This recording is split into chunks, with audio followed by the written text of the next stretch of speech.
잘 지내셨죠? 네, 반갑습니다. 저번에 정치경제학 일강을 했는데요. 가장 이제 기본적인 개념을 좀 공부를 하셨어요. 그래서 제가 여쭤봐야 되는데 뭐 쉽죠? 이렇게 물어보면 좀 실례일 것 같고 어렵죠? 네. 좀 이해가 되시지만 또 이게 생각을 해보면 이거 같기도 하고 저거 같기도 하고 이 앞에 상품 부분이 자본주의 공부하고 상품 공부할 때 가장 자본주의죠. 자본주의 공부할 때 그 상품 부분이 가장 어려운 부분이에요. 가장 처음 부분이에요. 그러니까 너무 걱정하지 마시고요. 오늘 이제 공부할 내용 들어가기 전에 저번 1강에서 공부한 그 주체 개념을 좀 일단은 복습을 좀 하도록 하겠습니다. 상품 그러면 이제 노동 생산물인데 어떤 노동 생산물이라고 제가 그 강의 시작할 때 말씀드렸죠? 어떤 노동 생산물이다?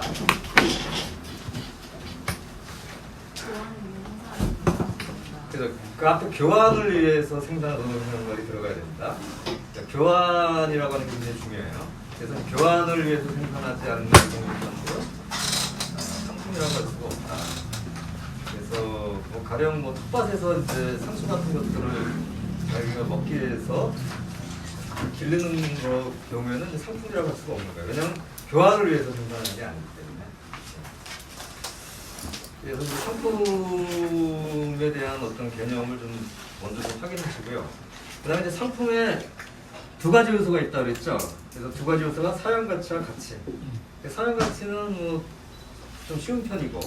이제 문제는 이제 가치가 어려운데 가치를 얘기하려면 먼저 교환 가치를 얘기해야 된다. 그러니까 상품이 이제 사용 가치가 있는데 그 사용 가치가 있는 상품들이 서로 교환되죠. 교환 가치 그러면 너무 어렵게 생각하지 마시고 교환 가치를 뭐라고 하는 거냐? 어떤 상품이 교환되는 다른 상품이 아닌 거예요. 그러니까 그게 이제 교환 가치예요. 근데 제가 공부를 하다 보면 결국 시간이 지나가면 이제 교환 가치와 가치가 구별이 잘 안 돼서 나중에 좀 혼란스러워지는 경우가 좀 있더라고요. 아까 말씀드렸듯이 교환 가치는 바로 그 어떤 상품과 교환되는 다른 상품이 아니에요.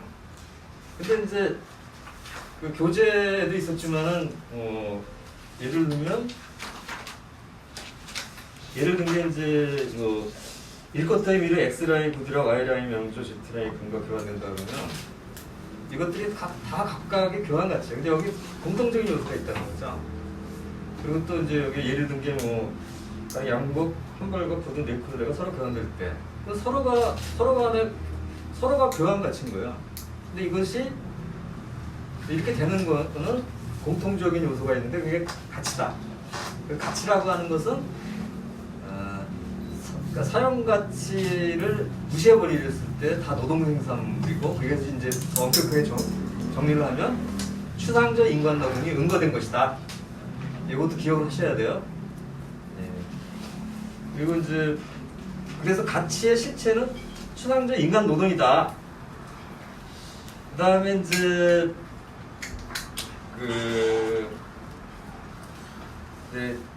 가치 이렇게 얘기를 하고 가치의 크기를 또 얘기를 하죠. 가치의 크기를 결정하는 것은 노동인데 어떤 노동이다라고 했죠? 그 상품의 생산에 사회적으로 필요한 노동 시간이라는 거죠. 그러니까 이제 이게 연결되는 게 노동 생산성하고 아주 밀접하게 연결돼서 노동 생산성이 변동됨에 따라서 가치 크기가 수시로 변한다. 그래서 어떤 상품이 그 생산하는 노동 생산성이 높아지면 가치 크기는 줄어든다 그랬죠. 거꾸로 이제 생산성이 떨어지면 가치 크기는 늘어나고. 그다음에 이제 그 사용 가치와 가치가 있듯이 이제 그것을 생산하는 측면에서 노동이 이중성이 있는데 사용 가치를 생산하는 측면의 노동을 뭐라 부른다고 했죠? 구체적 인력 노동. 이런 것들은 이제 앞으로 그냥 외워두셔야 돼요. 이제 계속 나와요. 그래서 오늘도 나올 거야. 구체적인 노동, 추상적 인간 노동이요. 그러니까 가치를 그 창조하는, 생산하는 그런 측면에서의 노동을 뭐라고 부른다 그랬죠? 추상적 인간 노동 이렇게 얘기를 한 것이죠. 예. 예. 그리고 이제 곧바로 이제 가치하고 어떤 노동을 얘기를 하고 나서 곧바로 가치 형태, 교환 가치 얘기를 했잖아요. 그 교환 가치 또 나왔죠. 교환 가치는 한 상품이 다른 상품하고 이제 교환되는 양이에요. 그래서 우리가 많이 쓴 얘가 20m 아가포는 한 개의 저거리다 그러면 20m 아가포의 교환 가치는 한 개의 저거리인 거죠. 한 개의 저거리예요. 예. 근데 이제 그 교환 가치 개념을 다시 한번 정리를 했어요. 근데 가치는 스스로 그냥 내가 가치다라고 표현할 수가 없고 꼭 교환 가치를 통해서 표현된다 그랬죠. 그 이유는 그 가치가 사회적인 것이기 때문에 가치라고 하는 것이 자연적 요소가 아니라 사회적인 것이기 때문에 감각적으로 포착할 수 없다. 오직 상품과 상품 간의 관계, 그게 바로 교환 가치죠. 교환 가치 요소밖에 나타날 수 없다. 그렇게 되고서 이제 가치, 그것이 이제 가치, 교환 가치고 가치 형태인데 이것도 낮은 단계에서 쭉 해서 어느 단계까지 간다? 이렇게 말씀드렸죠. 어느 단계까지? 가장 낮은 단순한 형태에서 어느 단계까지? 화폐 형태까지 가는 거죠. 그래서 이제 화폐 형태를 이렇게 쭉, 화폐가 이제 모든 물건, 상품들하고 직접 교환될 수 있는 능력을 갖고 있죠. 굉장히 싱그러운 능력인데 이 능력은 그러니까 화폐가 원래부터 그런 그 능력을 타고난 게 아니고 가치 형태가 발전하다 보니까 모든 상품들이 나중에 이 금 같은 것들이 모든 상품이 자기 가치를 표현하게 만들어 버리니까 그렇게 됐다. 이렇게 말씀드렸죠. 이 가치 형태가 네 가지 형태를 좀 설명을 드렸고, 그 다음에 이제 두 번째 큰 주제로 이제 제가 화폐가 왜 나오게 됐냐. 그러니까 이제 결국은 이제 상품 생산과 교환이 발전하다 보면 하나의 상품을 화폐로 다 이렇게 역할을 부여해서 결국은 상품과 화폐가 대립하는 모양으로 만들어 간다. 네, 그렇게 말씀을 드렸습니다. 그리고 화폐의 기능들을 네 가지 측면에서 가치 축소 유통수단 다섯 가지죠. 네, 이상이 이제 저번 1강에서 공부한 핵심 주제고요. 오늘 이제 공부하게 되는 내용은 화폐의 자본으로의 전환, 그 다음에 절대적인 가치의 생산, 상대적인 가치의 생산입니다. 그래서 전체적으로 보면 잉여가치의 생산이야. 네, 잉여가치의 생산이라고 하는 거는 정말 자본주의의 특징을 이제 규정하게 하는 거예요. 조금 이따가 그 내용 다 공부하겠지만 이 자본주의라는 게 뭐냐? 바로 이 자본주의를 규정짓는 게 바로 잉여가치의 생산이라고 하는 것이죠. 그래서 앞에서 이제 상품과 화폐를 공부했는데 이 기본 개념을 가지고 이제 지금부터 이제 본론으로 들어가는 것입니다.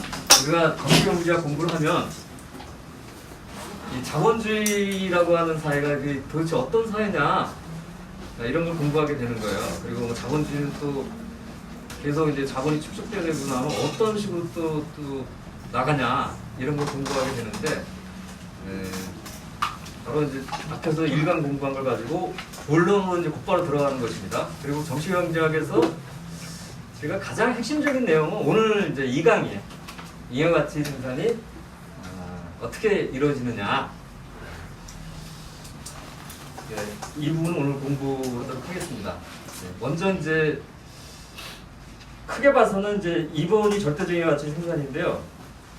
그 전에 이제 예비적인 얘기들을 좀 하게 됩니다. 근데 이제 이거를 사실 제가 볼 때는 이 강의를 하다 보면 정말로 그 두 번째 이제 절대적인 잉여가치 생산에서 잉여가치 생산을 이제 아주 다루는데 그 내용적으로 보면 그 앞에서 얘기하는 것이 더 결정적으로 중요하다는 거예요. 그래서 여기에 아주 핵심적인 어떤 실마리를 미리 좀 얘기를 하고 본격적으로 이제 잉여가치는 다릅니다. 그래서 이 앞에서 다룬 부분을 여러분들이 잘 이해하시면 뒤에 부분은 쉬워요. 오히려 제가 여기 숫자도 있지만 이거 굉장히 쉬운 겁니다. 오히려 뭘 얘기를 드리려면 먼저 요거를 얘기를 드릴 거예요.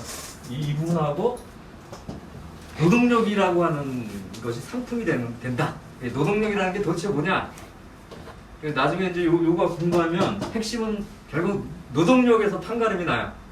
그래서 이제 조금 이제 앞에서 얘기하는 부분은 뒷부분에 가기 위한 어떤 좀 사전 작업이다 생각하시고 제가 이제 말씀드리는 내용을 이렇게 이해를 하시면 좋겠습니다. 그래서 조금 어렵다고 생각을 하면 조금 이따 다 나오니까 그냥 너무 신경 쓰지 말고 좀 강의를 들어주시기 바랍니다. 우선 이제 화폐의 자본으로의 전환 부분에서 요 두 가지를 좀 구분을 좀 하려고 그래요. 그러니까 단순 상품 유통과 자본의 일반 공식 이건 다르다. 이 부분을 먼저 좀 말씀드리도록 하겠습니다. CMC 이거는 저번 강의 때 저기서 얘기를 했었던 화폐 유통수단 부분에서 그래서 이제 상품을 생산해서 그걸 팔아서 자기가 필요로 하는 상품을 산다 이거였죠. 근데 요거를 이제 자본화 공식하고 좀 대비를 하는데 자본의 일반 공식은 이게 아니라 MCM 다시예요. 이거 다시가 붙는데 이건 나중에 설명을 드리도록 하겠습니다. 그러니까 단순 상품 유통은 내가 어떤 사용 가치를 구하기 위해서 자기가 만든 상품을 파는 거예요. 근데 자본의 일반 공식은 뭐냐? 화폐를 가지고 물건을 사요. 나중에 또 팔아요. 파는데 또 똑같은 화폐가 다시 오면 어리석은 거잖아요. 그러니까 똑같은 양이 다시 화폐로 오면 그거 계속 도돌릴 건데 여기 이게 늘어나야 돼요. 늘어나야 되는데 하여튼 이렇게 되는데 여기서 이제 특징이 뭐냐면 요 비교하면 여기는 이제 상품으로 출발하죠. 여기서는 화폐로 출발하고 또 끝나는 것도 상품이고 화폐죠. 그 다음에 중간에 들어가는 것이 또 다르죠. 여기서는 이제 매개하는 역할을 하는 게 단순 유통, 상품 유통에서는 화폐고 여기서는 상품이죠. 그리고 이제 어떤 경우가 있냐면 이 CMC에서는 결국은 끝에 가서는 상품으로 되고 이 상품은 소비되는 거죠. 그러니까 소비하려고 사용 가치가 있는 상품 사는 거니까 이걸로 그냥 끝나는 거예요. 근데 이거는 계속 해가도 다시 또 화폐가 되잖아요. 계속 도는 거예요, 계속. 그러니까 이거 자체가 이제 공식에서 보면 끝나는 게 아니라 화폐로 해서 화폐로 됐으니까 근데 이거는 같은 상품이지만 다른 거죠. 이건 완전 화폐가 같은 거니까 끊임없이 화폐가 거기 남아있는 것입니다. 그리고 이제 CMC의 최종 목표는 이미 말씀드린 사용 가치고 MCM-에서는 교환 가치죠. 그리고 당연히 커야 됩니다. 그래서 여기서 이제 이게 뭐냐면 이거는 앞에 있는 M보다 증가했다. 이게 델타라고 이렇게 읽는데 델타 M. 그래서 이것이 증가한 거고요. 그래서 어떻게 되냐면 이것을 증가한 이거를 잉여가치라고 정의를 하는 거예요. 근데 지금은 이제 설명은 이게 뭐 어떻게 발생하냐 이건 전혀 설명하고 있는 게 아니고 일단 이런 늘어나는 것이 잉여가치라고 정의를 한 거예요. 그러면 뒤에서 이게 왜 발생하느냐를 이제 설명을 해야 되죠. 그런데 여러분 이제 이게 이제 자본의 일반 공식인데 이렇게 돼 있어요. 그러니까 뭐냐면 화폐로 상품을 사고 또 상품을 팔아서 화폐를 구하는데 그래서 늘어났다 이거죠. 그러면 이제 이게 앞에서 공부한 거에 의하면은 앞에서 공부한 게 다 아무 소용이 없게 되는 거예요. 왜냐면 이런 일이 발생하지 않는다 그랬거든요. 그러니까 그냥 상품이 그 가치대로 교환돼야 되는 거 아니에요. 근데 뭐가 이게 이렇게 설명하면 이제 뭐가 모순되는 거 아니냐. 그래서 이제 여러 가지 이제 이게 어디서 나올까를 이제 막 머릿속으로 생각을 해보면 교재에 보면 이제 세 가지 경우로 생각해 볼 수가 있어요. 등가밀끼리 교환의 경우다. 이렇게 되면 잉여가치가 나올 수가 없죠. 근데 부등가밀끼리 교환이다. 그러니까 이건 이제 앞에 거하고도 또 모순되지만 이렇게 돼도 그 어떤 사람은 좀 득을 보지만 그 상대방은 또 손해를 보겠죠. 이렇게 되니까 전체적으로 묶어놓으면 잉여가치는 뭐 없는 거예요. 그 다음에 또 하나가 이제 그러니까 사기만 소비객을 상정할 수가 있어요. 이게 뭐냐면 이제 어떤 지배하는 민족이 그냥 어떤 피지배 민족에서 뭘 약탈을 해가지고 가서 사실 그걸 이제 공짜로 그걸 얻은 걸 갖고 이제 그 피약탈 민족이 물건을 살 수가 있어요. 스토레가 간 걸 가지고. 근데 그런다고 해도 잉여가치가 나오는 건 아니거든요. 그렇게 되니까 어떻게 되느냐? 잉여가치는 유통 속에서 발생할 수가 없게 된다라고 하는 것이에요.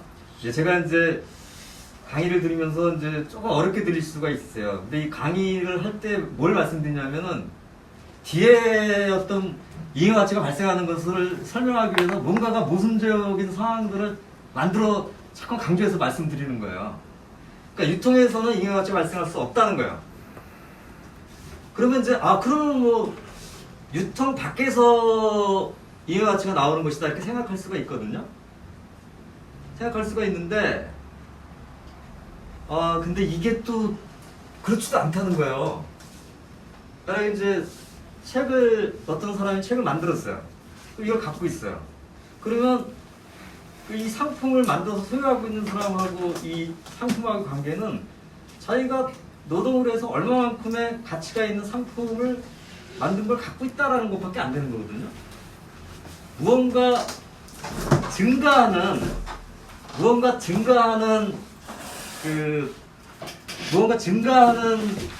그것은 아닌 거예요. 그렇게 되니까 어떻게 되냐? 유통 밖에서도 무슨 잉여가치가 안 나온다는 거예요. 그럼 이거 도대체 어디서 나오는 거야? 어디서 그 잉여가치가 나오는 거냐? 그리고 이제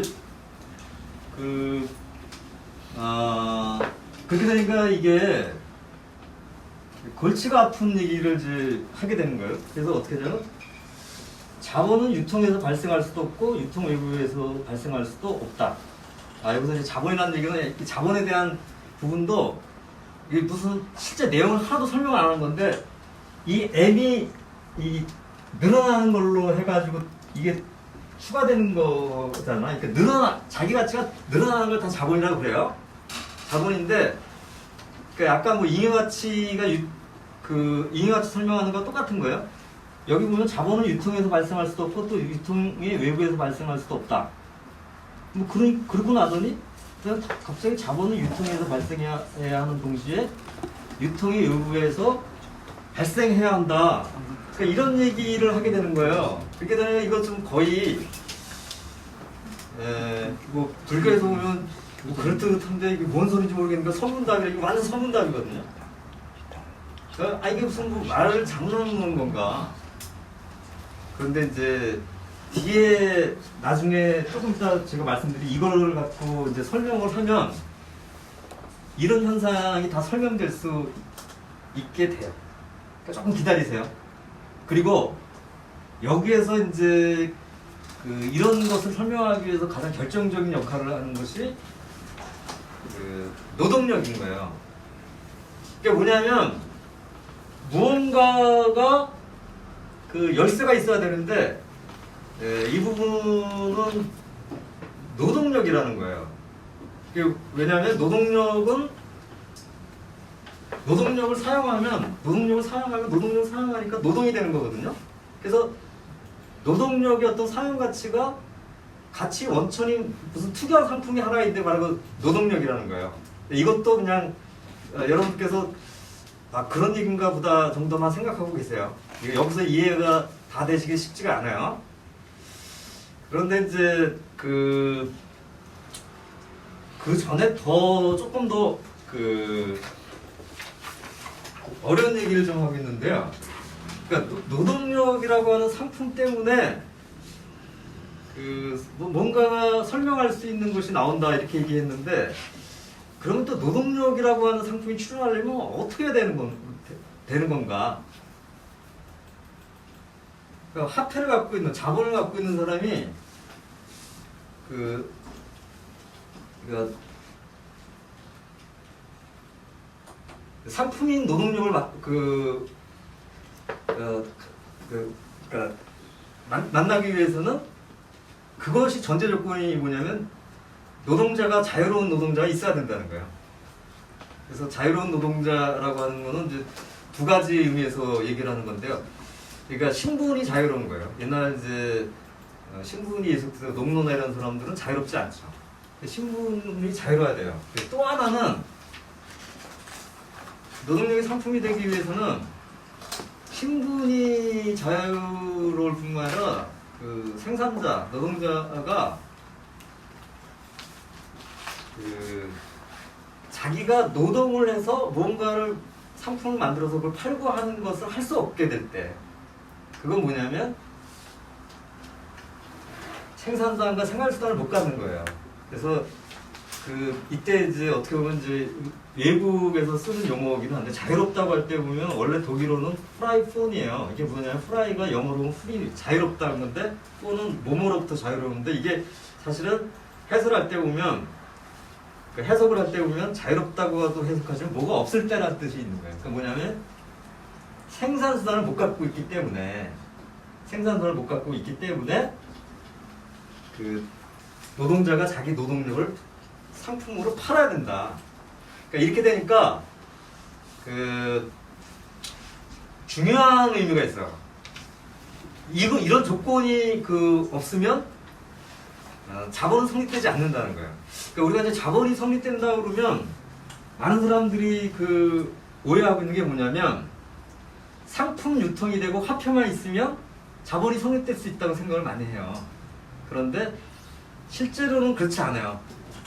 그러니까 상품과 화폐가 출현한 사회는 자본주의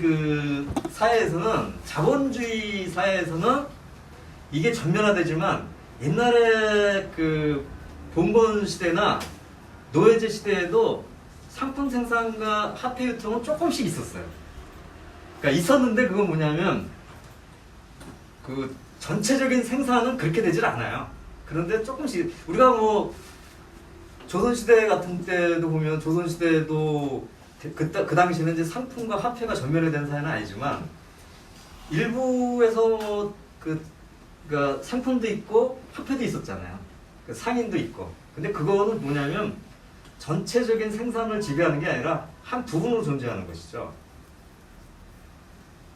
그러니까 이것만 존재한다고 그래가지고 자본이 성립되는 건 아니에요.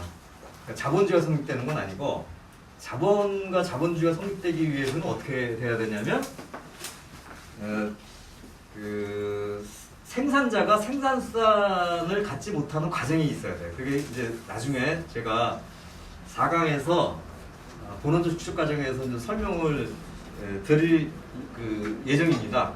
근데 오늘은 이 정도로만 좀 말씀을 좀 드리고요. 그래서 뭐냐면 결정적으로 잉여 가치가 생산되기 위해서는 무언가가 노동력이 상품이 돼야 되는 것이 필요하다라고 하는 정도만 여기서 기억을 해주시기 바랍니다. 그리고 이거로 넘어가기 전에 또 하나 이제 개념 정리를 할 게 있어요. 그러니까 노동력이 이제 상품이다. 그러면 공부하신 내용을 이제 적용을 해보도록 하겠습니다. 그러니까 노동력도 상품이 됐다는 거죠. 그래서 사실 자본주의 사회의 특징은 모든 것이 이제 상품화돼서 노동력도 상품화된 사회인 거예요. 그러면 노동력이 상품이라 했어요. 그러면 앞에서 공부한 게 지금부터 중요하게 되는데, 상품이면 사용가치와 가치가 있다고 그랬잖아요. 그러면 노동력도 상품이라고 하면 도대체 노동력의 사용가치와 가치는 뭐냐 한번 우리가 고민해 봐야 돼요. 그리고 이거는 이해를 하시는 게 뒤에 이해 가치를 이해하시는데 아주 결정적인 것이 됩니다. 우선 뭐 거칠게 한번 생각을 해보자고요. 노동력의 사용 가치는 뭐냐? 그러니까 노동력을 사용하면 뭐예요? 노동력을 사용하면 뭐가 되겠어요? 노동이 되는 거죠. 그리고 노동이기 때문에 가치를 만들어내게 되는 가치 원천이 되는 거죠. 노동력이라고 하는 상품은 사용하면 노동인데 노동이 가치를 만들어내니까 노동력의 그 사용 가치는 그러니까 노동인들 바로 가치를 창출하는 것이죠. 예. 그 다음에 그러면 이제 이 이해 가치를 계산할 때 굉장히 중요한 거기 때문에 이거는 이제 꼼꼼히 좀 여러분들이 좀 생각을 하셔야 될 것 같아요. 그러면 노동력의 가치는 어떻게 결정되는 것인가? 이제 상품의 가치는 뭐에 의해서 결정된다 그랬죠? 아까 복습을 했는데 상품의 가치는 뭐에 의해서 결정된다 그랬죠?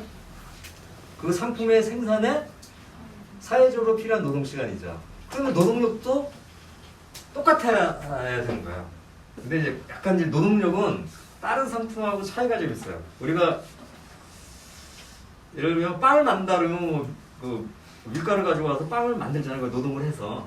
근데 노동력을 사람이 와서 무슨 재료를 갖고 와서 노동력을 사람을 만들어내는 건 아니잖아요. 이건 좀 간접적으로 계산하게 되는데 결국은 사람이 자기 노동력이 계속 만들어지기 위해서는 먹고 입고 주거가 있어야 되고 하니까 일종의 생활수단이 필요한 거죠. 그래서 노동력의 가치는 결국은 생활수단의 가치에 의해서 결정이 되게 돼요.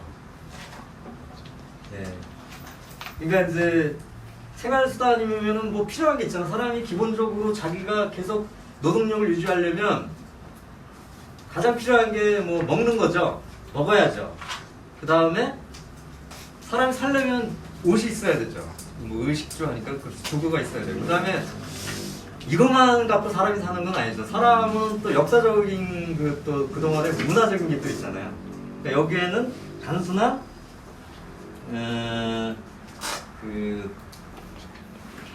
단순하게 그러니까 먹는 거 이런 것만 필요한 게 아니라 역사적 및 도덕적 요소가 포함될 수밖에 없죠.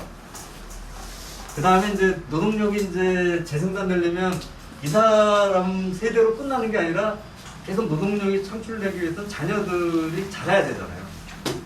그래서 자녀들이 생활수단도 포함돼야 되고, 그 다음에 이제 노동력을 아주 단순한 그게 아니면 훈련을 또 해야 되잖아요, 기술적으로. 그럼 여기 또 들어가는 또 비용이 있는데 이것들이 다 더해져서 노동력의 가치가 결정이 된다. 그리고 이제 아까 말씀드렸듯이 노동력의 사용 가치라고 하는 것은 노동 자체를 얘기한다. 그래서 노동력의 사용 가치는 바로 생산 과정에서 나타나게 되는 거죠. 그리고 거기서 가치를 만들어내죠. 예.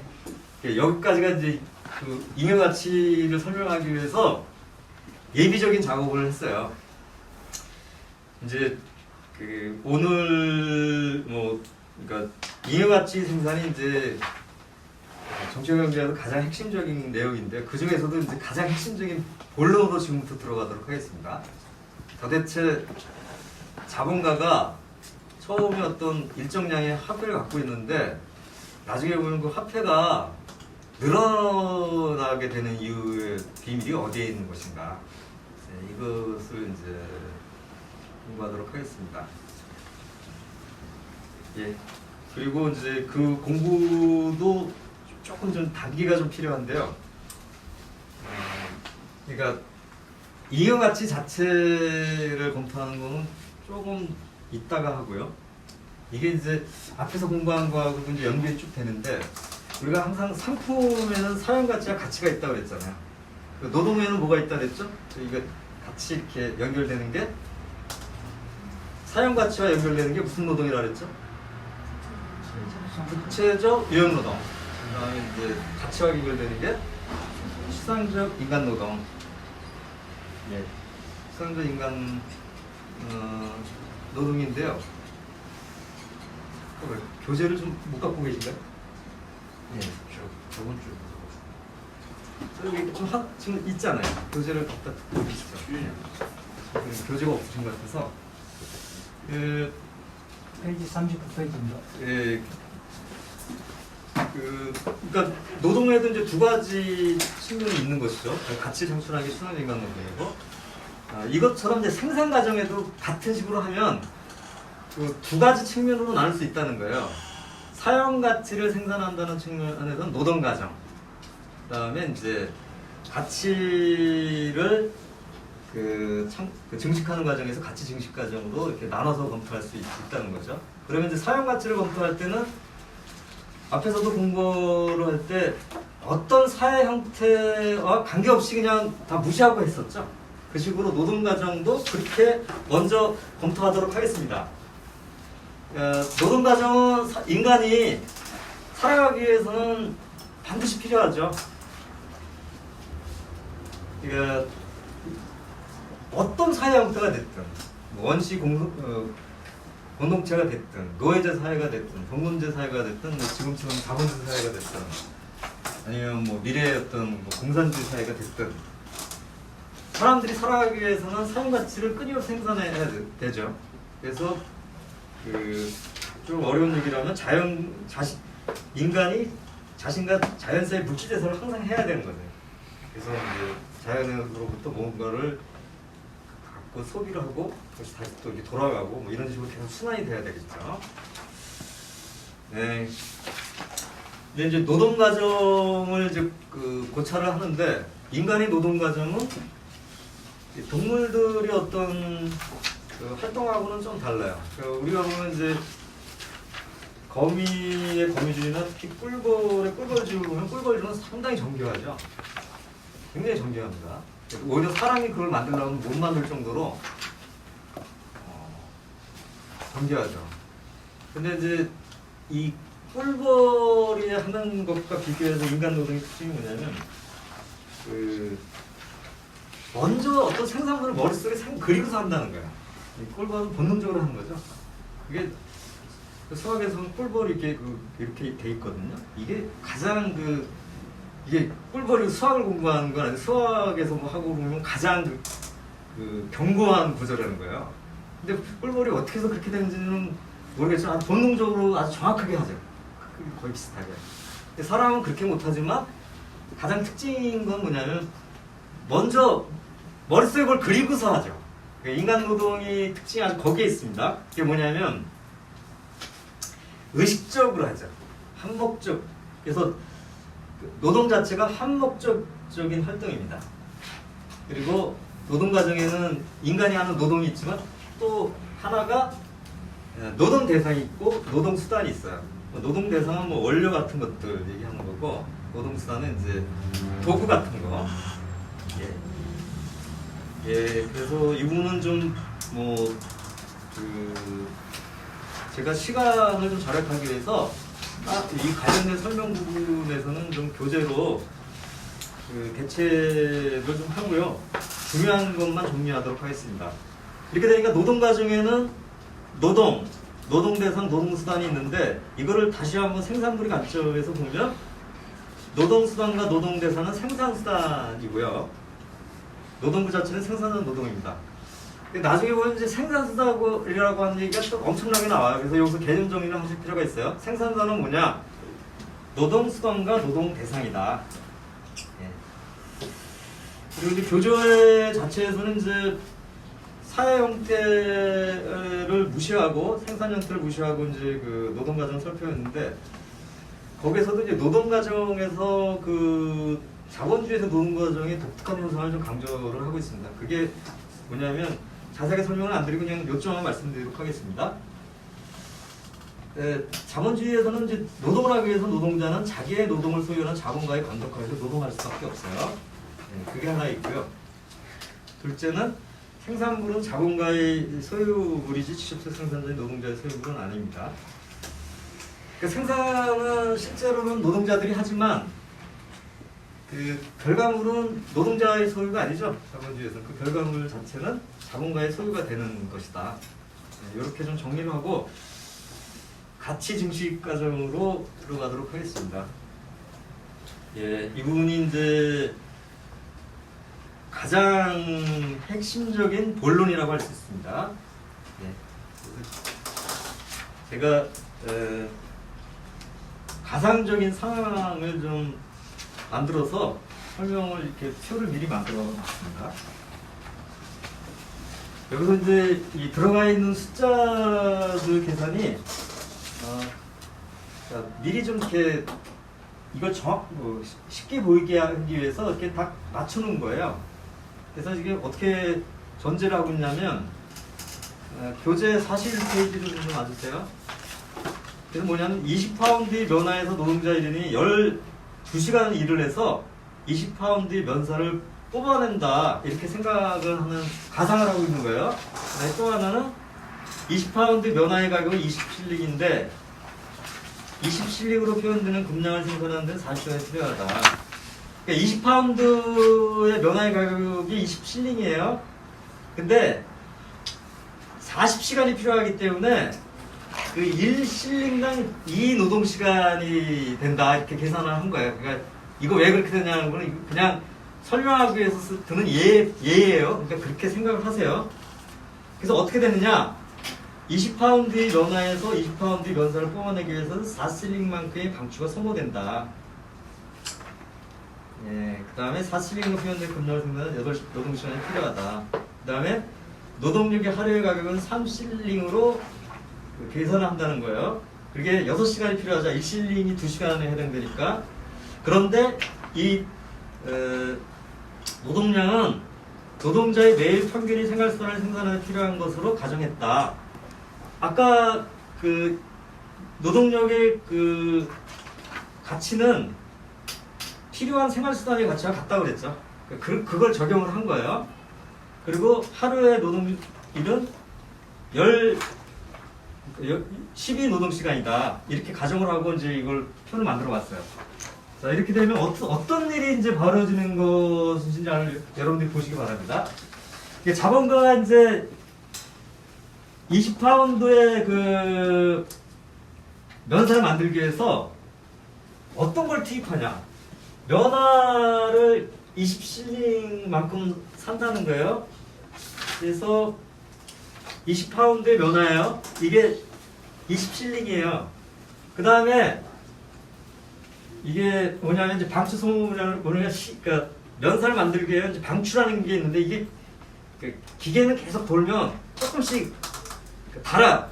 그래서 이게 보통 이제 회계 처리할 때 감가상각비 이렇게 해서 처리하는데 조금씩 해서 결국은 이만큼 하는데 방추가 소모되는 게 한 4실링 정도가 소모가 된다.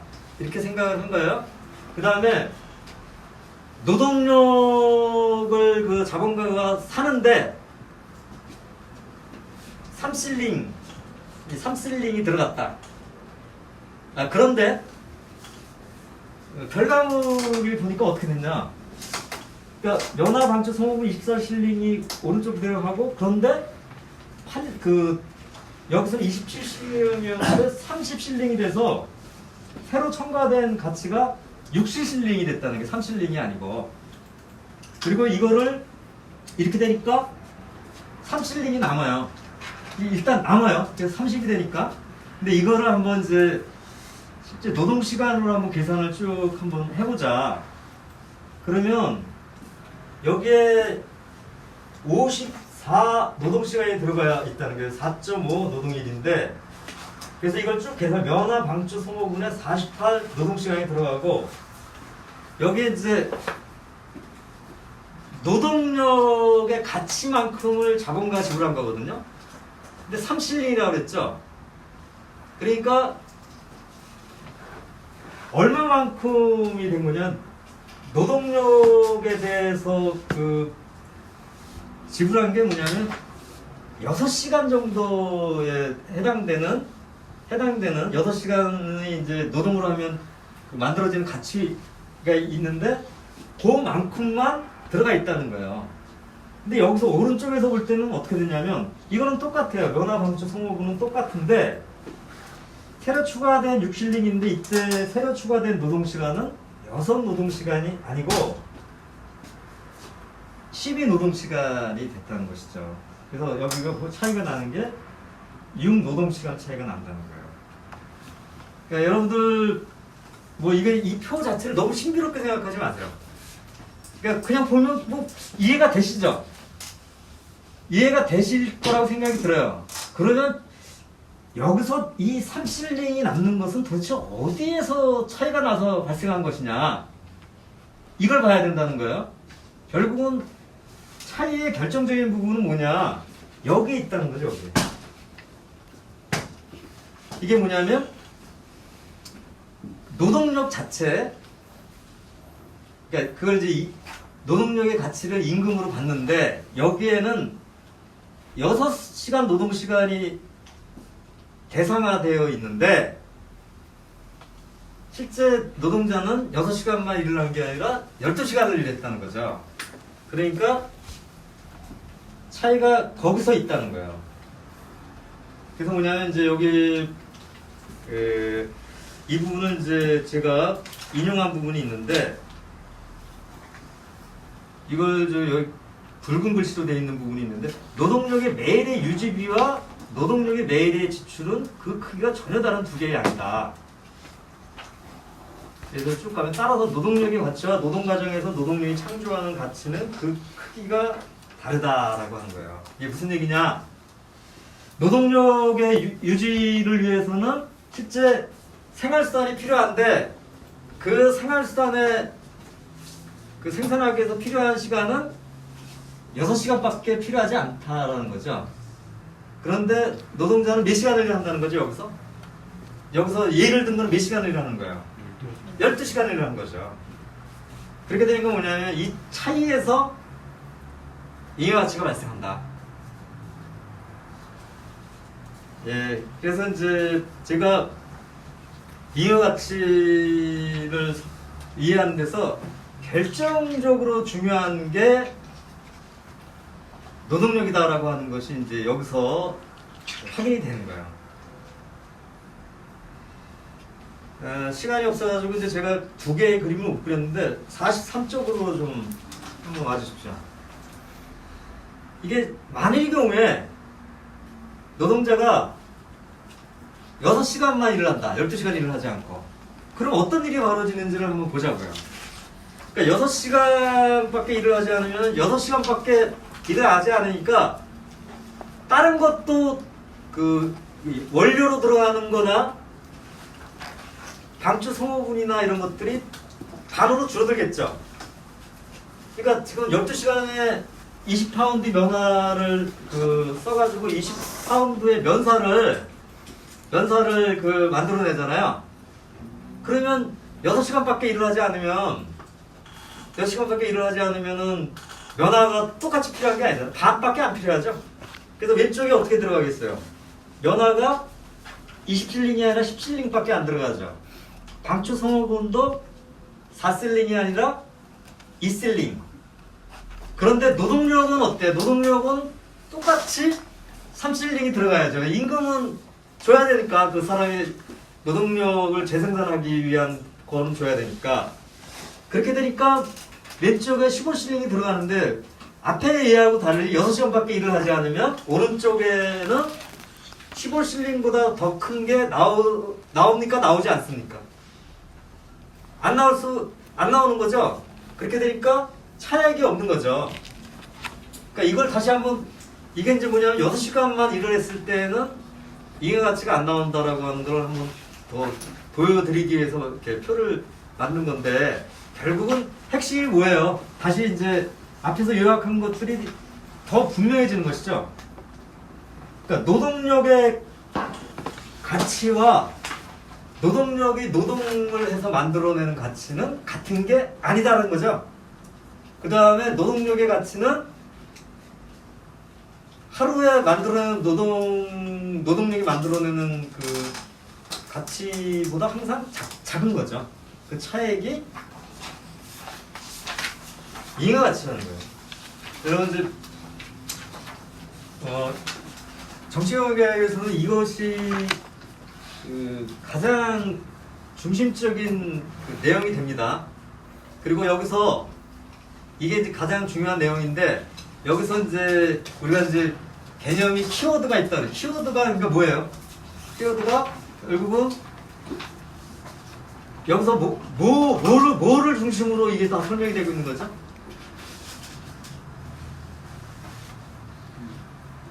우리 저 김대웅님이 뭐가 뭐 이렇게 했잖아. 뭐가 차이가 난다. 뭐가 차이 난다는데 거기서 나온 그 핵심 키워드가 중심 개념이 앞에서 제가 이 이가치를 이해하려면 뭐를 이해하면 된다 그랬어요? 바로 어떤 상품인데 어떤 특별한 상품인데 그게 뭐라고 그랬죠? 큰 소리로 노동력이죠. 그러니까 오히려 이제 질문을 드리니까 오히려 되게 어려운 질문을 드리는 걸로 생각하신 것 같은데 노동력인 거예요. 결국은 그래서 아까 그 예비적으로 노동력이라고 하는 부분에 대한 부분이 잉여가치를 이해하는 데서 핵심적인 키워드가 된다.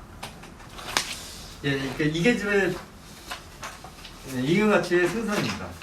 이렇게 이제 말씀을 좀 드려놓으니까 이게 되게 어려울 줄 알았더니 이렇게 어려운 거 아닌 것처럼 보이실 거예요. 근데 사실 노동력이라고 하는 상품을 이해를 하면 잉여가치에 대한 이해는 굉장히 쉽습니다.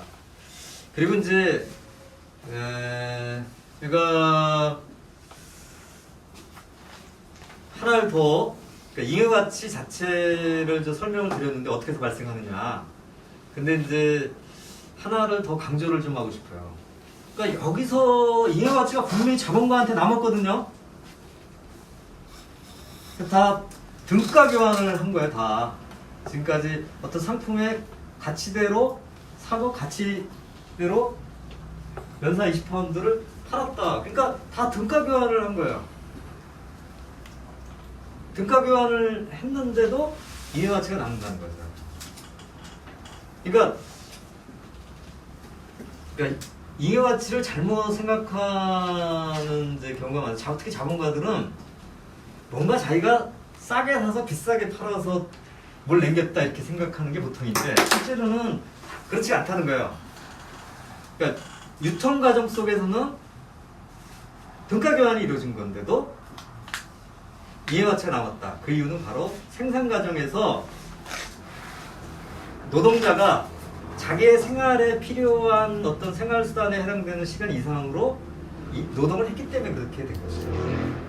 그래서 어떻게 되냐면 이제 아까 서문답이 있었죠. 뭐 유통에 자본은 유통에서 발생할 수도 없고 또 유통의 일부에 발생할 수도 없다. 자본은 유통에서 발생해야 하는 거죠. 유통의 일부에서 발생해야 한다. 이게 뭔 좀 무슨 말장난 같은데 사실은 이걸 갖고 설명하면 설명이 되는 것이죠. 이게 뭐냐면 이것은 전체적으로 볼 때는 다 이 필요한 것들을 유통해서 산 거예요. 그리고 여기서 생산을 해서 또 파는 것도 유통이잖아요. 그러니까 이것이 유통 안에서 일어났어요. 그런데 실제로 보면 진짜 이 교환 과정 속에서 일어나는 것은 아니고 생산 과정에서 일어나는 것이죠. 실제로 어떤 잉여가치가 발생하는 것은 자본가들은 항상 그렇게 생각을 하는 경향이 좀 있어요. 내가 어떤 그 사업 수완으로 싸게 사서 비싸게 팔아서 뭘 남긴다 이렇게 얘기를 하는데 실제로 잉여가치가 나오는 것은 그런 것이 아니라 생산 과정에서 노동자의 착취가 일어났기 때문에 발생한다 이런 얘기죠. 그러니까 유통에서 일어난 게 아니라는 것이죠. 그렇게 되니까 이제 앞에서 얘기한 무슨 선부다 같은 얘기가 풀린 거예요. 예, 이렇게 해서 이제 잉여가치의 생산에 대해서 말씀을 드렸습니다. 그리고 이제 이거를 이제 또 잉여가치 생산을 두 가지로 나눠서 또 이렇게 해요. 그러니까 여기서 보면 어떤 잉여가치가 발생하는 것은 요 차이에서 발생을 하죠. 그런데 이제 잉여가치가 발생할 때 두 가지 방식이 있어요. 그러니까 이거를 계속 늘리는 거예요. 여기는 그냥 놔두고 그러니까 6시간인데 새로 추가된 노동시간을 12 노동시간인데 가령 노동시간을 계속 더 일을 시켜서 14시간을 일을 시키면 잉여가치가 늘어날 수 있겠죠. 그래서 이걸 이제 전체적인 노동시간을 이제 보통 노동일이라고 그래요. 노동일. 노동일을 연장해서 잉여가치를 생산하는 건 절대적 잉여가치 생산이라고 그러고 나중에 이제 다음 제가 잠깐 쉬었다가 다른 방식으로 잉여가치가 늘어나는 방식을 설명할 건데 이건 뭐냐면 이때 이 부분을 줄이는 방식에 의해서 잉여가치를 늘리는 방식인데 이것을 상대적 잉여가치의 생산이라고 합니다. 예, 그 부분을 제가 이제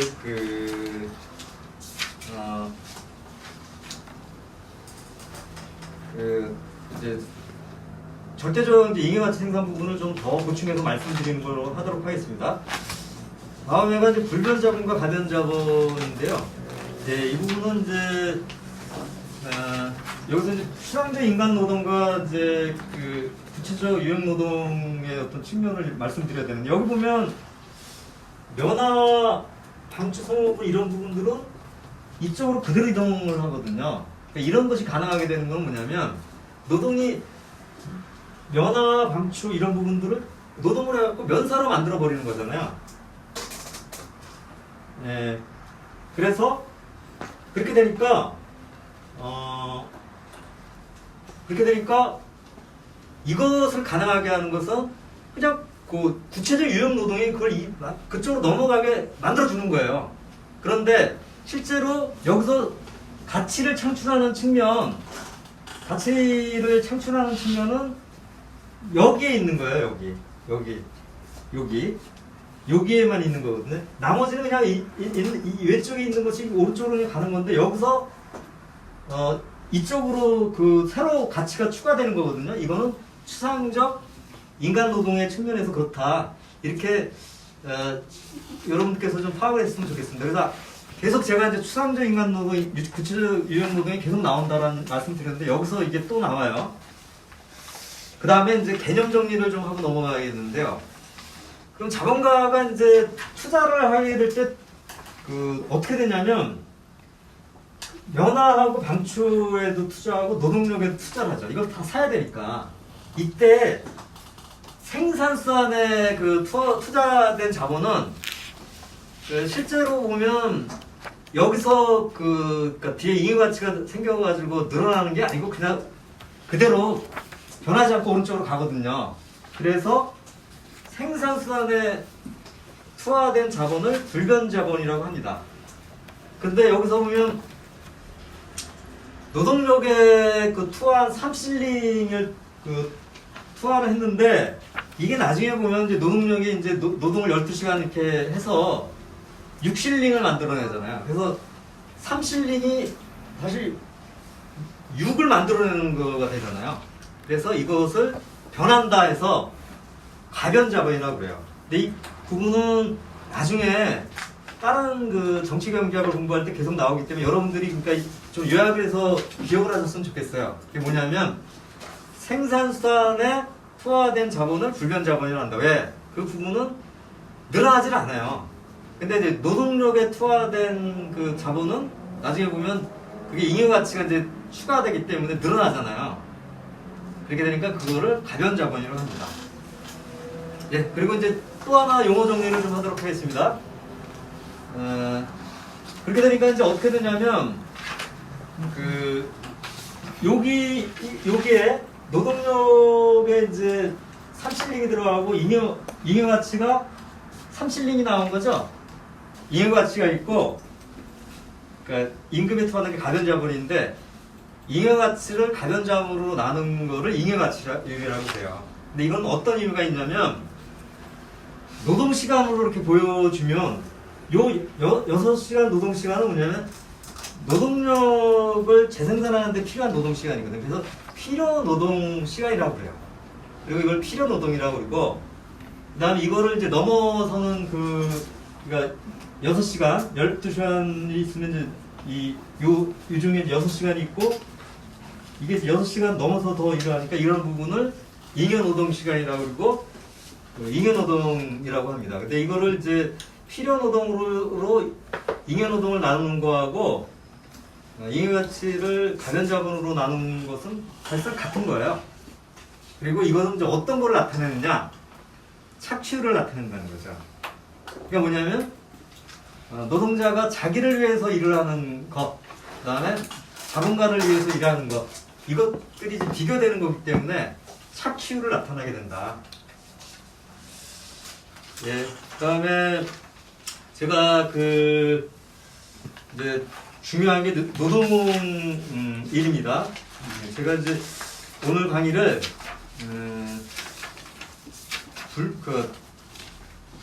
상대적 이해가치 생산과 절대적 이해가치 생산을 좀 나눠서 좀 나눌 생각이 있어서 조금 좀 앞부분 강의를 더 하고 좀 상대적 가치 생산 부분을 좀 조금 짧게 하는 식으로 해서 먼저 절대적 이해가치를 조금 더 하는 식으로 해서 첫 번째 부분을 좀 더 하고 마무리하는 거도록 하겠습니다. 지금부터 이제 앞에서 공부한 걸 가지고 이제 노동일이라고 하는 것을 다루게 되는데요. 지금 이제 필요 노동 시간이 있고 잉여 노동 시간이 있는데 이걸 더하면 하루에 일을 하는 시간이 되는 거죠. 이거는 이제 노동 시간이라기도 하고 우리나라에서는 노동 시간이라고 많이 얘기를 하는데 뭐 외국에서는 노동일이라고 하는 개념을 많이 써요. 노동 시간을 노동일이라고 하는 개념으로 쓰는데 이때 이 노동일을 둘러싸고서 어떤 일이 벌어지느냐? 그러니까 노동일을 둘러싸고 노동자와 자본가에 의해서 끊임없이 계급층이 벌어진다는 거예요.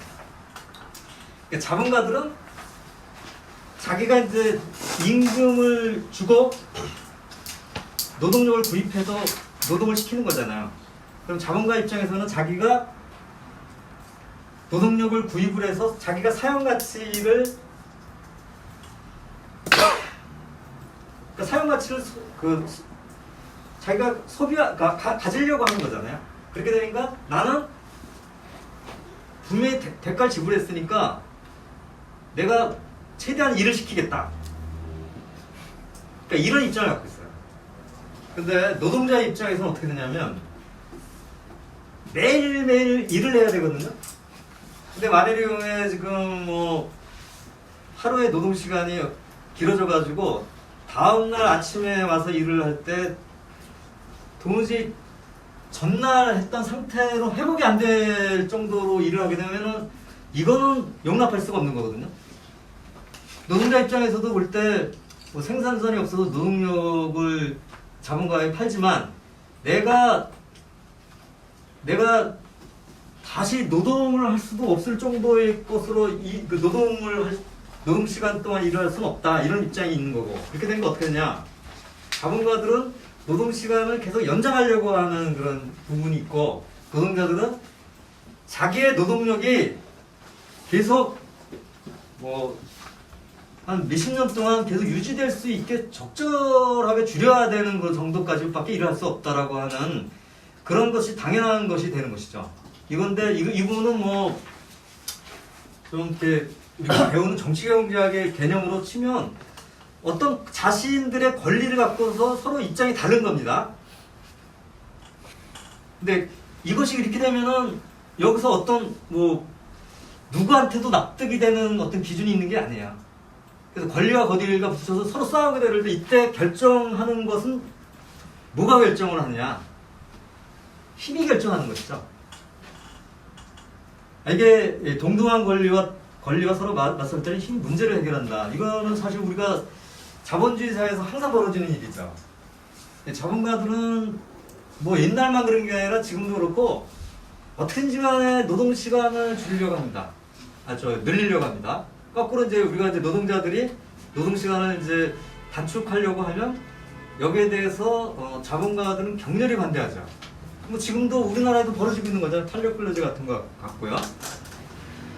그러니까 그 이유는 바로 여기에 있는 것입니다. 이 노동일이 자본가는 노동인의 길이를 늘려서 잉여가치를 엄청나게 늘리려고 하는 거고, 노동자들 입장에서 볼 때는 자기의 노동력을 재생산할 수 있는 정도로 제한을 해야 되는 것이죠. 자기가 살아가기 위해서는. 그래서 이게 끊임없이 부딪히게 되는 것이고요. 뒤에 이제 상당히 교재에 많은 양을 이제 제가 노동일과 관련된 부분으로 이렇게 사례를 좀 했습니다. 근데 이거는 이제 교재로 상당 부분 대체하는 것으로 하는데요. 여러분들이 꼭 보시길 바라요. 근데 이제 특히 이게 자본주의가 이제 가장 먼저 발전한 나라가 영국이거든요. 영국에서 얼마만큼의 그 노동 시간이 늘어났냐면 거의 뭐 16시간 정도까지 됐어요. 결국은. 그러니까 사람들이 도저히 버틸 수가 없는 거예요. 그래서 여기 보면은 정말 그 사례로 보면 옷을 만드는 그 노동자가 26시간 뭐 중지를 못하고 일을 해가지고 결국 과로사를 했다, 이런 것도 나오고, 그 당시에 얼마만큼의 이제 그 노동시간 연장에 의해서 비참한 상황이 벌어지는지 없었던 역사적 사례가 있습니다. 근데 이게 물론 뭐 다 그런 건 아니지만 이게 무슨 옛날 얘기는 아니죠. 우리도 지금 뭐 택배 하시는 노동자들 보면 거의 시질 못해가지고 과로사를 하고 있는 상황이잖아요. 그러니까 뭐 이게 꼭 옛날만의 얘기로 이렇게 볼 수 있는 상황이 아니라는 거. 그 다음에 이제 제가 다른 부분들은 뭐 생략하더라도 실제로 이제 이 노동 시간을 둘러싼 어떤 투쟁의 어떤 역사 부분을 좀 말씀을 드려야 될 것 같습니다. 그래서 55쪽으로 좀 바꿔주시면, 표준 노동일을 위한 수정, 단기간에 걸친 노동조합과 자본계급 사이에 가장 높은 내용입니다. 이 노동시간, 노동일을 둘러싼 그 자본가 노동자들의 투쟁은 두 가지 흐름이 있었어요. 하나는 그 기계가 도입돼가지고 뭐 이렇게 하기 전까지는 노동시간이 우리가 생각하는 것만큼 노동시간이 길지는 않았어요. 거의 12시간이 안 됐어요. 오히려 이제 자본주의가 이제 그러니까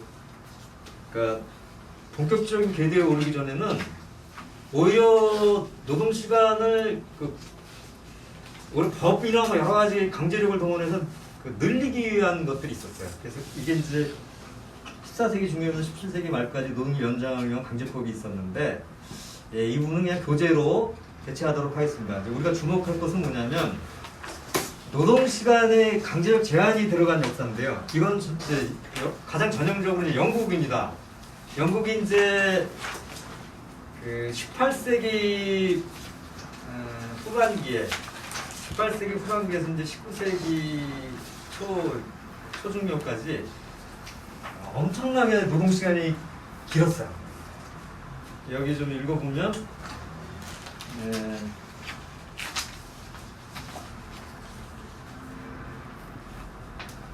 자본이 노동시간을 그 정상적인 최대한도로까지 연장하고 그 다음에는 그 한계를 넘어 12시간이라는 자연의 낮 시간의 한계까지 연장하는 데는 수세기가 걸렸지만, 그 뒤 18세기의 마지막 3분의 1기의 대공의 탄생과 더불어 노동일은 눈사태와 같이 모든 장애물을 물리치고 연대기 시작했다.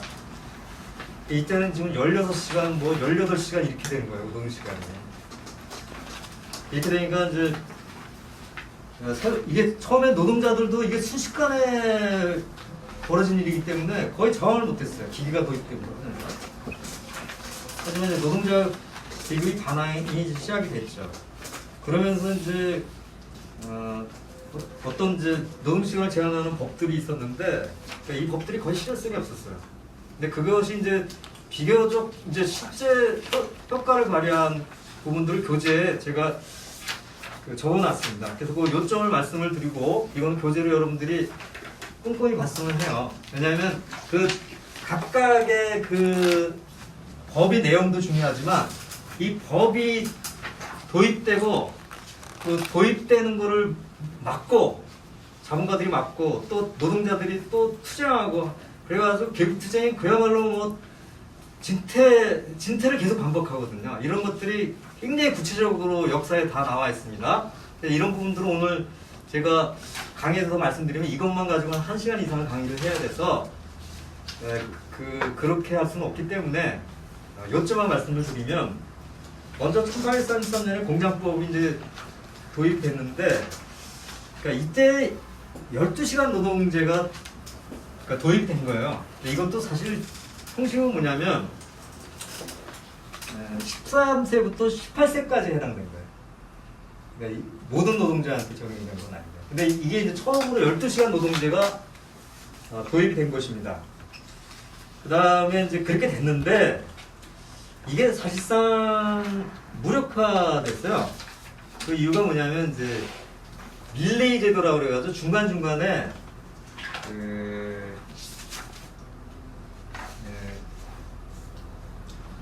아동들을 이제 조금 배치할 수 있게 하는데 실제로 이걸 악용을 해가지고 거의 조금씩 이제 나눠서 이렇게 배치를 해놨는데 그거를 이제 더해서 뭐 몇 시간이다 이렇게 예산해 보니까 사실상 아이들을 종일 두는 식으로 되는.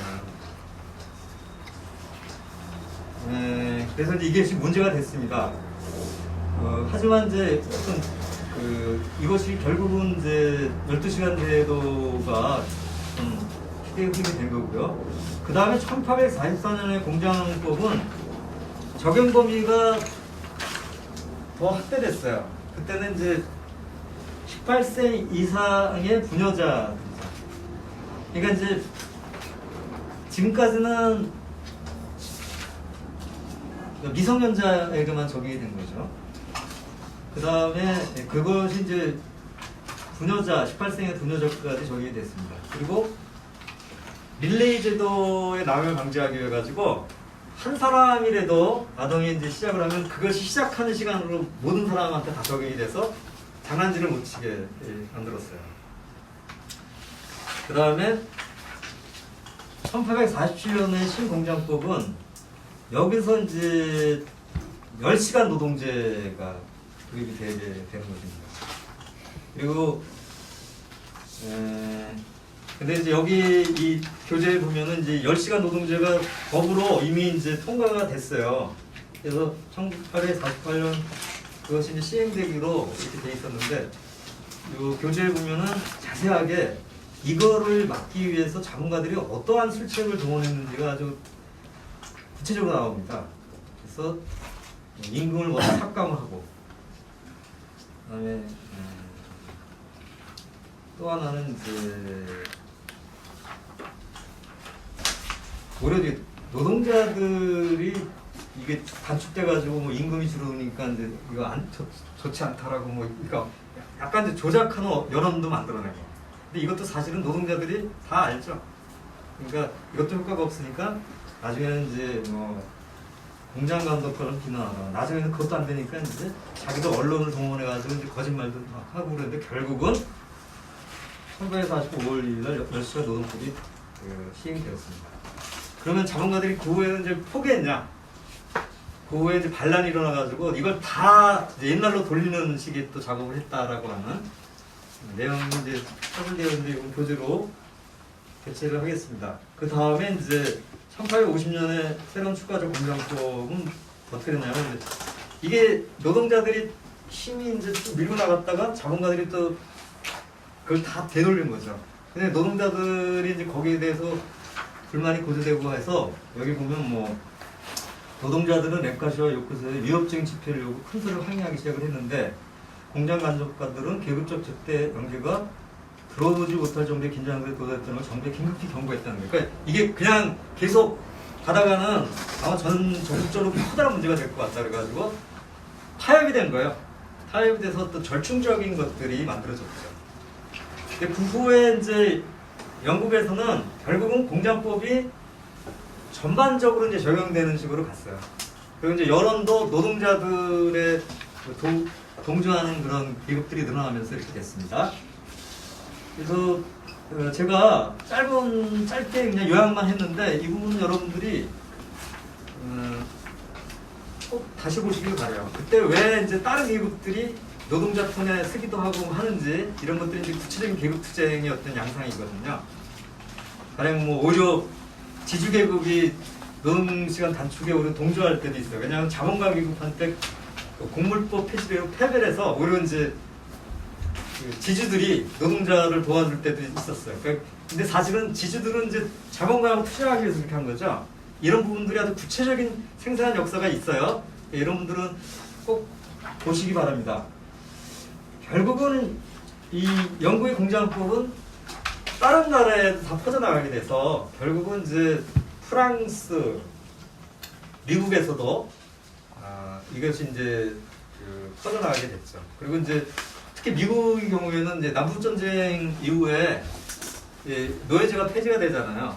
그렇게 해서 그 전에는 사실 노동자들이 노예가 있는 상태에서 노동자들이 처지가 좋을 수가 없거든요. 근데 이제 노예제가 폐지가 되면서 노동자들이 이제 자기 주장을 더 분명하게 할 수 있게 되고, 그리고 미국에서 처음으로 이제 8시간 노동제 주장이 나온 거죠. 그리고 그것이 이제 국제 노동자협회 제네바 대회에서 결의문으로까지 이렇게 채택돼서 그후부터 8시간 노동제가 이제 운동화가 됐습니다. 근데 이제 그 8시간 노동제 이후에 그 상황은 제가 그 교재에 요구가 나오기 시작을 해서 이제 그게 쭉 진행이 돼서 주 40시간제가 되고 보충해서 제가 교재에 좀 적어놓은 게 있습니다. 이 부분은 참고하시고요. 뭐 우리의 입장에서 볼 때도 뭐 지금 이제 우리나라 법으로는 주 40시간 노동제죠. 40시간 노동제인데 사실 이 부분은 우리가 계속 임금 인상 투쟁 못지않게 노동시간 단축 투쟁이 굉장히 중요한 것이잖아요. 그래서 이런 부분들에 대해서 지금 이제 주 30시간제도 주장을 하고 있는데 이런 부분들이 배경을 여러분들께서 이 공부를 통해서 어떤 의미가 있는지를 더 파악을 하셨으면 좋겠습니다. 그러면 제가 절대적 이해와 가치 생산까지는 했거든요. 잠깐 한 5분 쉬었다가 상대적 이해와 가치 생산 넘어가도록 하겠습니다.